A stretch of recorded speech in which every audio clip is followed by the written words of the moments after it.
Descubrí que mi esposo me engañaba con mi mamá. Lo peor fue enterarme que mi hermano pequeño es también su hijo. Me llamo Julia, tengo 33 años, y escribo esto porque no puedo más con el silencio.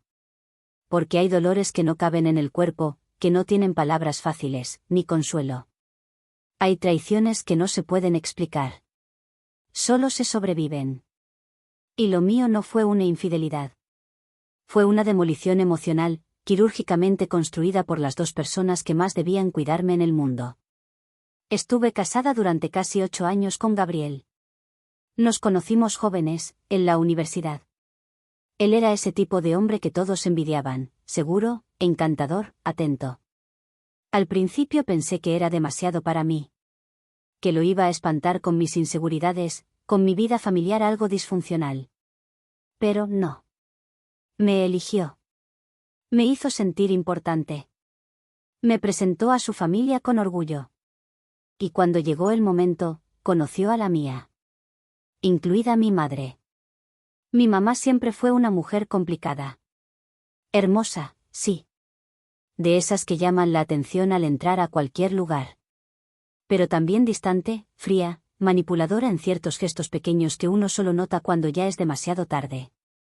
Desde que tengo memoria, nuestras conversaciones eran tensas. Yo le servía más como espejo que como hija. Siempre me sentí en deuda con ella, como si tenerla de madre fuera un favor que debía agradecer. Al principio, su relación con Gabriel parecía cordial. Nada raro. Ella era algo coqueta con todos, así que no me alarmé. Incluso me alegraba que se llevaran bien. Me gustaba que él la tratara con respeto, que me dijera cosas como, ahora entiendo de dónde sacaste la fuerza. Yo me lo creía. Porque cuando uno ama, llena los vacíos con esperanza. Incluso cuando esos vacíos tienen nombre y apellido. Pasaron los años. La relación funcionaba. Gabriel y yo teníamos planes, rutinas, una vida armada. Pero algo empezó a cambiar. Él comenzó a pasar más tiempo con mi familia de lo habitual. Excusas como, voy a ayudar a tu madre con la casa, pasé a dejarle unos documentos que me pidió, o incluso, estaba por la zona, no cuesta nada pasar a saludar. No lo cuestioné. ¿Por qué lo haría? Era mi marido. Era mi madre. ¿Quién puede imaginar algo peor que una infidelidad con sangre? La grieta apareció un día cualquiera, cuando encontré un correo impreso olvidado en la impresora del escritorio. Un documento que él había bajado de su correo. No era de trabajo. No tenía remitente evidente. Solo unas líneas breves, en tono íntimo, firmadas con una inicial, M. El mensaje era simple pero brutal, te extraño. Anoche soñé con vos. No puedo verte con ella y hacer como que no siento lo que siento. Se me congeló la sangre. Confronté a Gabriel esa noche.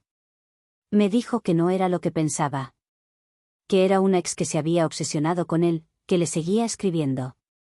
Que por eso no usaba más ese correo. Mentí diciéndole que había borrado el mensaje. Él pareció aliviado. Ahí supe que escondía algo. Y decidí no buscar más, por miedo a lo que podía encontrar. Hasta que, meses después, mi hermano menor, el hijo que mi madre tuvo cuando yo ya tenía 18 años, enfermó y necesitaba una autorización médica. Ella no estaba, y el médico me pidió firmar como familiar directa. Revisé su documento por rutina. Fecha de nacimiento. Grupo sanguíneo. Y entonces vi el nombre del padre. Gabriel. Mi marido. Sentí que el suelo se abría bajo mis pies. Mi esposo. El padre de mi hermano. Mi padrastro disfrazado de pareja. Y entonces entendí que lo del correo no era una ex. Era mi madre. Volví a casa con ese documento en la cartera como si llevara una bomba en miniatura. No lloré. No grité. Solo estaba en shock, pero de ese tipo que te anestesia el alma, que te impide reaccionar porque sabes que cualquier paso que des a partir de ahí va a cambiar tu vida para siempre. Recuerdo que lo miré entrar esa noche como si lo viera por primera vez.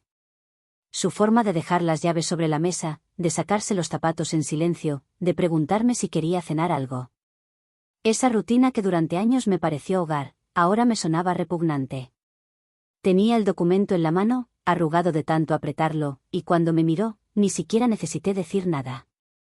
Me bastó con ponerlo frente a él. Lo vio. Lo leyó. Y no dijo nada. Eso fue lo peor. No lo negó. No fingió sorpresa. No buscó una excusa rápida. Solo se sentó. Y cuando por fin habló, lo que dijo me destruyó más que cualquier mentira. No fue lo que pensás, dijo, sin atreverse a mirarme. ¿O sí? No sé.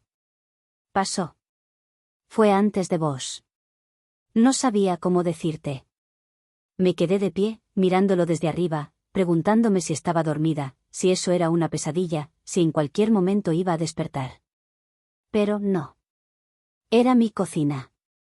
Era mi casa. Era mi marido. Era mi madre. Todo junto. Todo roto. ¿Desde cuándo sabes que es tu hijo? Tardó en responder.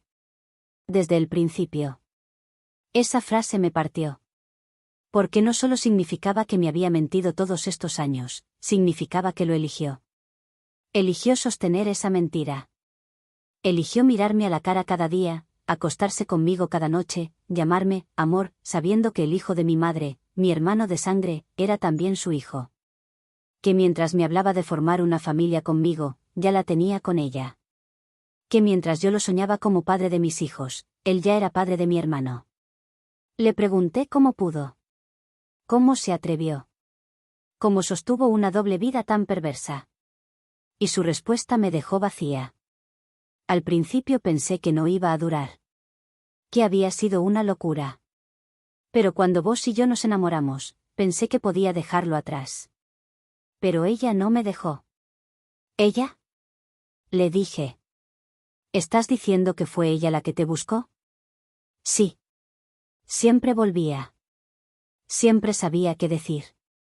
Nunca la pude frenar del todo. Lo intenté. Pero después, se volvió costumbre. Ahí fue cuando entendí algo peor, no había sido una aventura, ni un desliz. Había sido un pacto enfermo, sostenido por conveniencia, por ego, por control. Y yo, la hija en medio, era solo una pieza más en ese tablero podrido. No grité. No lloré. Me fui al baño y cerré la puerta con seguro. No porque tuviera miedo, sino porque necesitaba un lugar donde no respirar el mismo aire. Me miré al espejo durante horas. Hasta que supe qué iba a hacer. Esa noche dormí en el sofá. Él, en la cama. No se acercó. No pidió perdón. Y eso me dolió incluso más. Porque ni siquiera entendía la magnitud de lo que había hecho. No sabía que me había partido la historia en dos. Que me había convertido en la mujer que perdió a su madre, a su esposo y a su hermano en una sola tarde. Pero si él pensaba que todo iba a quedar en ese silencio. Estaba muy equivocado. Fui a verla con la cabeza fría, pero con el alma al rojo vivo. No me temblaban las manos. Me temblaba la historia entera. Caminé hasta su casa como si estuviera yendo a un funeral, pero no el de una persona, el de una relación. Porque lo sabía, después de esa conversación no iba a quedar nada. Ni el rol de madre. Ni los recuerdos compartidos. Ni una sola palabra que pudiera sostener todo lo que ya estaba podrido desde antes que yo tuviera conciencia de que lo estaba. Me abrió la puerta como si fuera un día normal. Como si el infierno no se hubiese desatado en nuestras vidas. Me miró y notó algo en mis ojos, porque lo primero que dijo fue: ¿qué pasó? No le contesté. Pasé sin pedir permiso y me senté en su sofá. El mismo donde alguna vez me senté a llorar por una ruptura, por un problema, por una pérdida, sin saber que ella, en silencio, ya me estaba sacando lo poco que me quedaba de limpio en la vida. Ya lo sé todo, le dije. Se quedó inmóvil. No negó. No actuó. Tampoco preguntó, ¿qué? Sabía exactamente de qué hablaba. Y entonces, lo que me respondió no fue negación. Ni siquiera fue tristeza. Fue algo peor, indiferencia. Y ese "y" me perforó. ¿Por qué no venía con culpa? Venía con hartazgo. Como si yo fuera la que estaba exagerando. Como si fuera una molestia que viniera a hablar de lo que, para ella, era simplemente un error viejo. ¿Cómo pudiste? Le pregunté, con la voz cargada, pero contenida. Con mi esposo, mamá. Con el hombre con el que me casé. Con el que planeaba tener hijos. Ella respiró hondo. Se cruzó de brazos. Y lo dijo con la boca seca, sin temblar, sin tartamudear. Porque lo amé antes que vos. Me quedé en silencio. El aire se fue de la habitación. No podía creer lo que acababa de escuchar. ¿Cómo que antes que yo? Gabriel y yo empezamos algo muchos años atrás. Cuando vos apenas eras adolescente. Nunca te lo conté porque no era serio, o al menos eso creí. Pero después, él volvió. Y cuando lo hiciste parte de tu vida, yo, no supe soltarlo.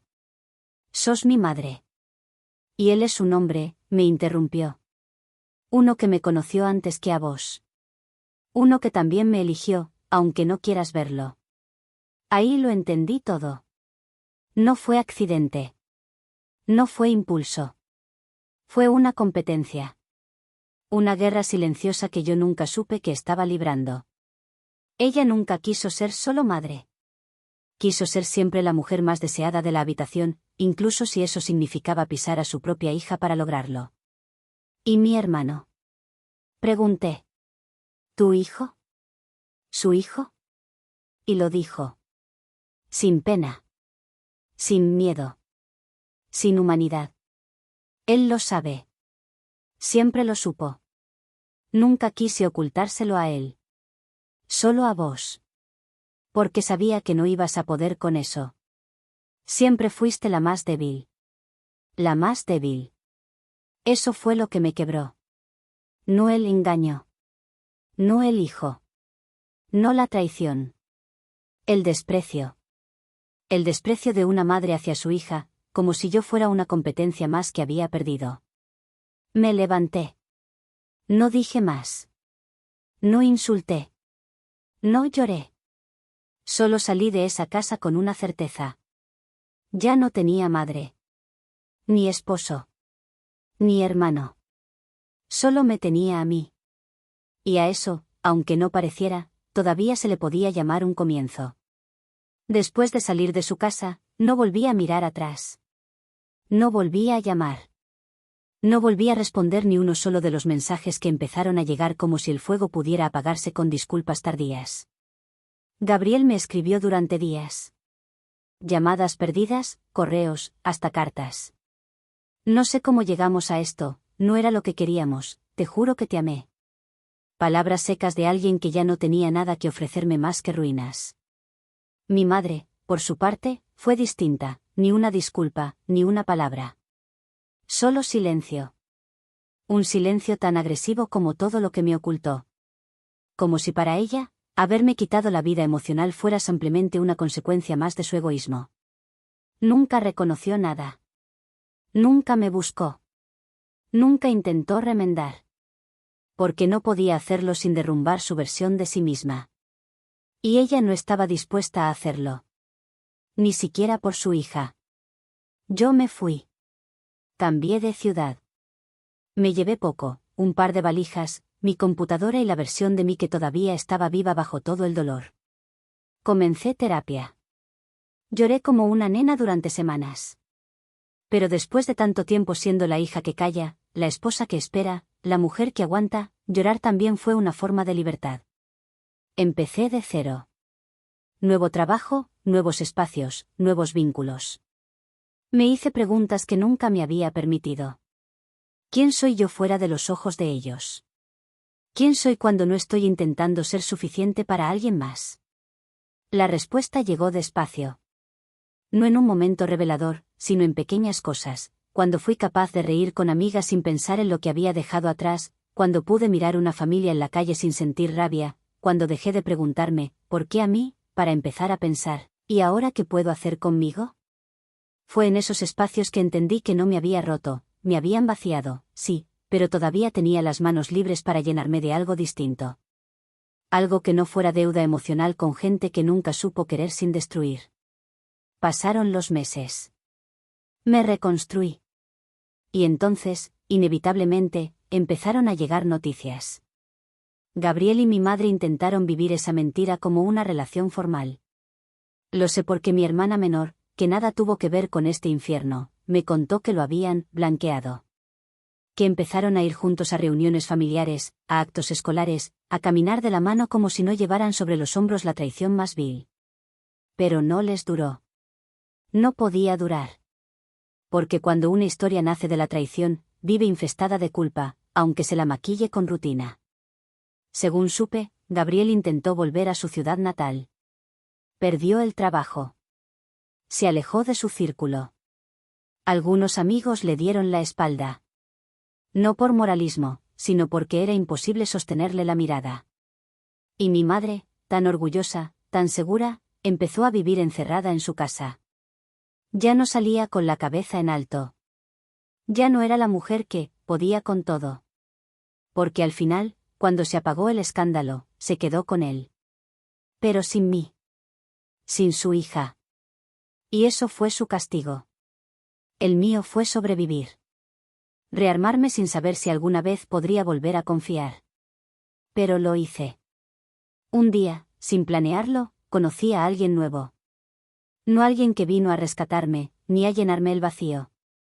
Vino cuando yo ya no necesitaba ser salvada. Cuando ya me había salvado sola. Y ahí supe que la vida no premia siempre, pero que a veces, cuando cortas con todo lo que te envenena, lo que queda empieza a florecer. No sé si voy a perdonar. Pero sí sé que me perdoné a mí. Por haber confiado. Por haber amado. Por no haber visto antes. Y eso, después de todo, es haber ganado.